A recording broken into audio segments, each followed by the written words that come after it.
চলতি মাসে চট্টগ্রামে ডেঙ্গু আক্রান্তের সংখ্যা রেকর্ড ছাড়িয়েছে।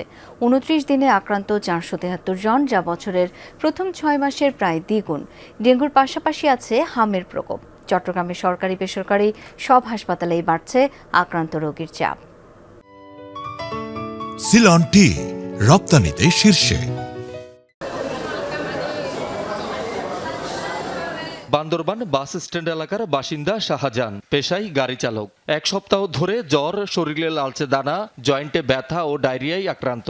চট্টগ্রাম মেডিকেল কলেজ হাসপাতালে আনার পর পরীক্ষায় ধরা পড়ে ডেঙ্গু ও হাম দুটি রোগ।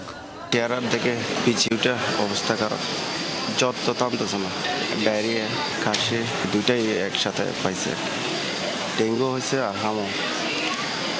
তার মতো অনেকে প্রতিদিন চট্টগ্রামের সরকারি বেসরকারি হাসপাতালে ভর্তি হচ্ছেন জ্বর, কাশি, শরীর ব্যথা, জয়েন্টে ব্যথা সহ নানা উপসর্গ নিয়ে, যাদের বেশিরভাগেরই শনাক্ত হচ্ছে ডেঙ্গু। সর্বশেষ ২৪ ঘন্টায়ও ২০ জনের ডেঙ্গু ধরা পড়েছে।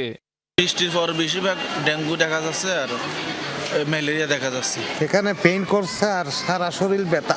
অতিরিক্ত মশা, কোনটা ডেঙ্গু মশাটা আমরা বলতে পারবো না, স্বাভাবিক মশা আছে। টার্মিনালে ওইটা একটু পরিষ্কার কম, যার কারণে মানে ওইখান থেকে হইতে পারে। দরকার পর এমন ব্যথা শরীরে কাকে বলে বোঝানোর মতো না, আমার দুনিয়া উল্টে ফেলতে দিতে হবে না।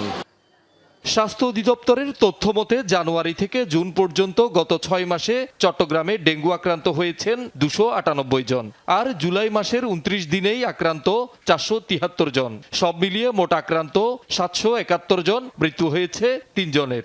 কোতোয়ালি, বন্দর, আন্দরকিল্লা, হালিশহর, বাকলি, এই সমস্ত এলাকা আমরা ঝুঁকিপূর্ণ এলাকা চিহ্নিত করে আমরা সিটি কর্পোরেশন প্রধান পরিচালনা কর্মকর্তাকে আমরা চিঠি দিয়েছি। ওই এলাকাগুলোতে যাতে বেশি বেশি ফগিং করতে পারে, বেশি বেশি লার্ভিসাইড ইউজ করতে পারে, আমরা সেই জন্য পরামর্শ দিয়েছি।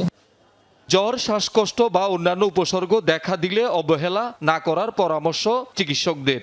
এই ধরনের সিমটমগুলো যদি দেখা যায়, পেটে ব্যথা, ভমিটিং, খুব দুর্বল, স্বাভাবিকের চেয়ে অনেক বেশি দুর্বল, চলাফেরা করতে কষ্ট হচ্ছে, প্রেশার মাপলে প্রেশার স্বাভাবিকের চেয়ে অনেক কম, এমনও হয় যে এটা সিনকোপাল অ্যাটাক, দাঁড়াইতে পারে না, পড়ে যাচ্ছে, এগুলো এই ধরনের থাকলে অবশ্যই নিকটস্থ হাসপাতালে যেতে হবে এবং এটা ভর্তি লাগবে।